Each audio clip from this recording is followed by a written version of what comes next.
సమస్యతో బాధపడుతున్నారా? ఇప్పుడు లేజర్ చికిత్సతో ట్రీట్మెంట్ రేంజ్ హాస్పిటల్స్ లో శాశ్వత పరిష్కారం. ఇప్పుడే సంప్రదించండి. నమస్తే, నేను Keshav. Welcome to Suman TV. భాష పైన మరొకసారి చర్చ విస్తృతం అవుతుంది. తమిళనాడు రాజకీయాలు వేడెక్కుతున్నటువంటి తరుణంలో హిందీ భాష వ్యతిరేకతకి సంబంధించి అక్కడ జరుగుతున్న ఆందోళనలు, తెలుగు నేతలు చేస్తున్నటువంటి వ్యాఖ్యానాలు. ఈ నేపథ్యంలో డిప్యూటీ సీఎం పవన్ కళ్యాణ్ ఒక కామెంట్ చేశారు. బలవంతంగా హిందీని రుద్దితే మేం కూడా ఒప్పుకోం అని చెబుతూనే త్రిభాషా సూత్రానికి మద్దతుగా ఆయన మాట్లాడారు. అసలు ఈ త్రిభాషా సూత్రం ఏంటి? హిందీ పైన వ్యతిరేకత తమిళనాడు ఎందుకు వస్తుంది? ఈ నేపథ్యంలో తమిళనాడు ఛానల్స్కు ప్రత్యేకంగా పవన్ కళ్యాణ్ ఇంటర్వ్యూ ఇచ్చారు. ఆ ఇంటర్వ్యూలో ఏం చెప్పారు ఒకసారి విశ్లేషించే ప్రయత్నం చేద్దాం. మనతో పాటు అనలిస్ట్ చందు శ్రీనివాస్ గారు. శ్రీనివాస్ గారు నమస్కారం. నమస్కారం అండి.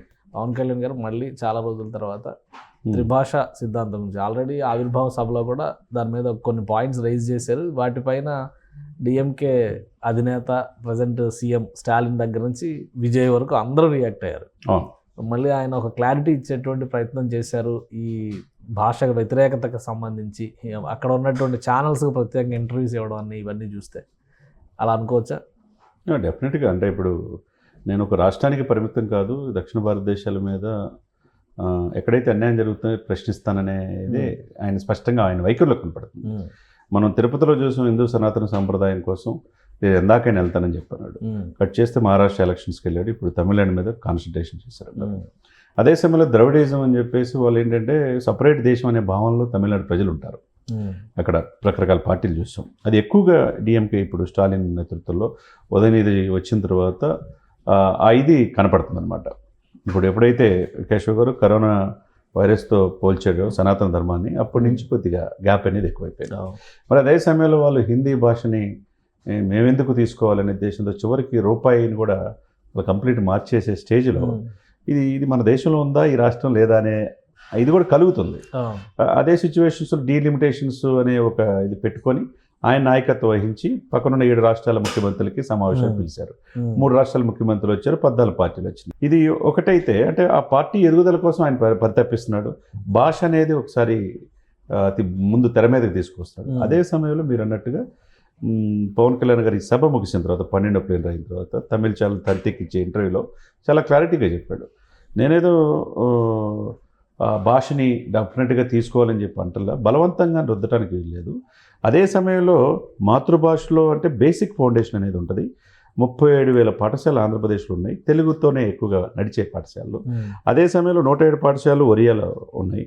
తమిళం వచ్చేతలకి 30 పాఠశాలలు, 57 ఏమో కన్నడం, 5 ఏమో సంస్కృత పాఠశాలలు ఉన్నాయి. అంటే బేసిక్ ఎడ్యుకేషన్ ఏదైతే మాతృభాష ఉంటుందో ఆ ఫౌండేషన్ ఆంధ్రప్రదేశ్లో కూడా ఆయా భాషలకు సంబంధించినటువంటి స్కూల్స్ రన్ చేస్తారు. బార్డర్ స్టేట్స్, బార్డర్ ఏరియాలో. అవును. ఈ రన్ చేసే క్రమంలో బేసిక్ ఎడ్యుకేషన్ తెలుగులో అనేది అంది. బలవంతాన్ని ఏది కూడా రుద్దకూడదు. పిల్లవాళ్ళ ఇదిని బట్టి, ఆ యొక్క ప్రాంతీయ పరిస్థితులను బట్టి అది ఎవరిష్టం వచ్చినట్టు అది తీసుకోవచ్చు అనేది ఆయన చెప్తున్నమాట.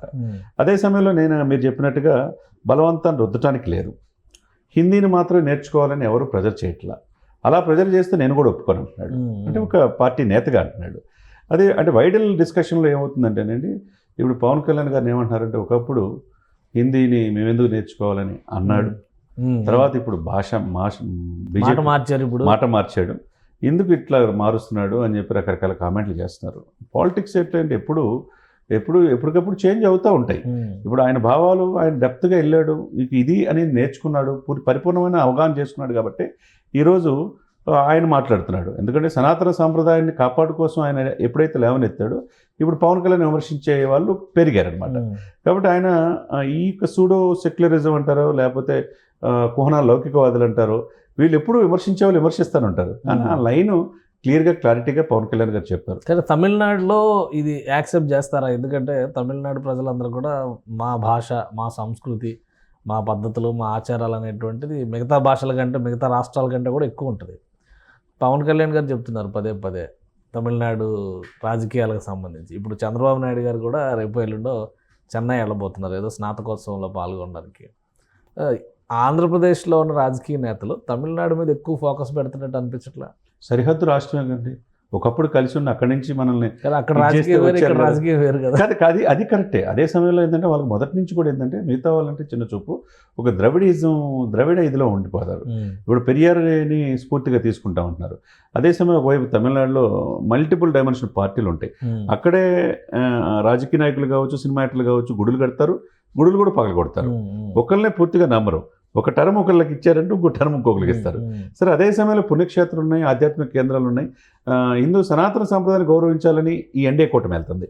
ఇది ఈ కొరకరాని కొయ్యగా ఉంది. ఇదే సమయంలో ఏంటంటే రూపాయి అనేది మీది ఎట్లా బేస్ చేసుకోవాలి, మీ హిందీని మేమెందుకు నేర్చుకోవాలని వాళ్ళంతా ఒకటవుతున్నారు.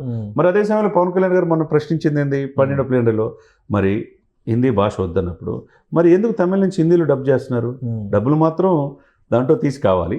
ఇప్పుడు ఇట్లా వద్దనుకుంటే అది కూడా చెప్తున్నారు కదా, ఎంటర్టైన్మెంట్ ఇది ఎడ్యుకేషన్. అది అట్లా అంటే ఒకటి ఎవరి ఆలోచనలు వాళ్ళే సార్. ఏదైనా కానీ ఈయన దాంట్లో పవన్ కళ్యాణ్ గారు మాట్లాడిన దాంట్లో తమిళ ప్రజలు కూడా అతి చూసి వ్యవహరిస్తున్నారు. అంటే పూర్తిగా డిఎంకే స్టాలిన్ని, ఉదయనిధి స్టాలిన్ తీసుకోవాలని ఏం లేదు. సరిహద్దు రాష్ట్రం కాబట్టి తెలుగు వాళ్ళు ఎక్కువగా ప్రభావితం చేసేవి దాదాపు 40-50 నియోజకవర్గాలు ఉన్నాయి. అది అందరికీ తెలిసిన అంశమే. ఇప్పుడు తెలుగు వాళ్ళ ఎంపీ కృష్ణగిరి ఎంపీ అనుకుంటా తెలుగు వ్యక్తే ఉన్నాడు. అట్లా తమిళనాడులో వేరే స్పేస్ లో తెలుగు బార్డర్ స్టేట్ అందరూ తెలుగు మాట్లాడే వాళ్ళే కదా. ఎక్కువ మాట్లాడే కరుణానిధి కూడా తెలుగు ఫ్యామిలీ నుంచి వచ్చారు. అంటే సనాతన ధర్మం గురించి ఎలా అయితే పవన్ కళ్యాణ్ గారు కేరళలో, తమిళనాడులో ఆలయాల యాత్ర చేశారో, ఇప్పుడు ఈ భాష గురించి కూడా తమిళనాడులో ఏమైనా యాత్ర చేసే అవకాశం ఉందా?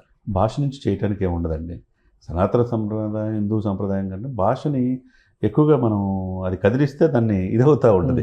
అనేక వేల భాషలు ఉన్నాయి. ఒక రకంగా ఒక లౌకిక దేశం అనేది భారతదేశంలో చూసుకునే ఈ సమయంలో ఎక్కడ లేనిది తమిళనాడులోనే వస్తుంది. వాళ్ళు ఏంటంటే ఆ భాషని అందరూ కూడా పార్టీలకు అతీతంగా ఒకే ఇది మీద ఉంటారు కాబట్టి ముఖ్యమంత్రుల సమావేశంలో కూడా పైన తమిళ్లో పేరు, కింద లోకల్ లాంగ్వేజ్, ఆ రాష్ట్రానికి చెందిన భాష. రేవంత్ రెడ్డి గారు వెళ్తే పైన తమిళ్లో రేవంత్ రెడ్డి గారి పేరు, కింద తెలుగులో రేవంత్ రెడ్డి గారి పేరు. విజయన్ గారు వెళ్తే పైన తమిళ్లో విజయన్ గారి పేరు, మళ్ళీ కింద మలయాళంలో విజయన్ గారి పేరు. వాళ్ళకి నేమ్ బోర్డులు కూడా అలా పెట్టారు. వాళ్ళకి ఇచ్చిన బాక్సుల మీద కూడా అట్లే ఉన్నాయి. ఏదైనా కానివ్వండి, వాళ్ళకి వేర్పాటువాదం అనేది ఎక్కువ ఉంటుంది తమిళ్లో. మేము ఎందుకు హిందీని నేర్చుకోవాలనేది ఉంటుంది. కాబట్టి పవన్ కళ్యాణ్ గారు ఇప్పుడు అతి చూసి వ్యవహరిస్తున్నాడు. ఎందుకంటే ఎక్కడ కూడా ఇది కాకుండా, ఎందుకంటే దక్షిణ భారతదేశంలో ఆయన ప్రచారం చేయడానికి ఎన్డీఏ కూటమి తరపున రేపు సిద్ధం అవుతున్నాడు. 2026 ఎలక్షన్లో కర్ణాటకలో వెళ్ళాలి, పక్కన ఉన్న కేరళలో వెళ్ళాలి, బీహార్, రకరకాలుగా రాబోయే రోజుల్లో 2026 ఎలక్షన్స్ అనేది చాలా కీలకం. ఎన్డీఏ దక్షిణ భారతదేశం మీద బీజేపీ దృష్టి పెట్టింది. అదే సమయంలో సనాతన సంప్రదాయం లైన్ తీసుకున్నాడు. కాబట్టి అతి చూసి వ్యవహరిస్తున్నట్టుగా నిన్న తంతిలో ఆయన ఇచ్చిన ఇంటర్వ్యూని బట్టి మనకు తెలుస్తుంది అన్నమాట. రైట్, థ్యాంక్ యూ చంద్రశ్రీనివాస్ గారు. ఇది ఆంధ్రప్రదేశ్ రాజకీయ నాయకులు ప్రత్యేకమైనటువంటి పరిస్థితుల్లో తమిళనాడు రాజకీయాలు, ముఖ్యంగా ఈ భాష పైన రేగుతున్నటువంటి దుమారం పట్ల వ్యాఖ్యలు చేస్తున్నారు. దాదాపు 50 నియోజకవర్గాల్లో తెలుగు వాళ్ళ ప్రభావం తమిళనాడు ఉండేటువంటి అవకాశం ఉంది. అలానే అక్కడ మారినటువంటి ముఖ చిత్రాన్ని బట్టి కరుణానిధి లేకుండా, జయలలిత లేకుండా జరుగుతున్నటువంటి ఎన్నికలు కాబట్టి ఎవరి ప్రయత్నాలు వాళ్ళు చేస్తున్నారు. దక్షిణాది రాష్ట్రాలపైన బీజేపీ ఎక్కువ ఫోకస్ పెట్టడం, ఎన్డీఏ పార్టీల పక్షాన పవన్ కళ్యాణ్ స్టార్ క్యాంపెయినర్గా అక్కడ ఎంటర్ అయ్యే అవకాశం కూడా ఉందని చంద్రశ్రీనివాస్ గారు విశ్లేషిస్తున్నారు. ఇది special discussion. Keep watching. Suman టీవీలో మీ పర్సనల్ అండ్ బిజినెస్ ప్రమోషన్స్ కోసం కింది నెంబర్కి కాంటాక్ట్ చేయండి.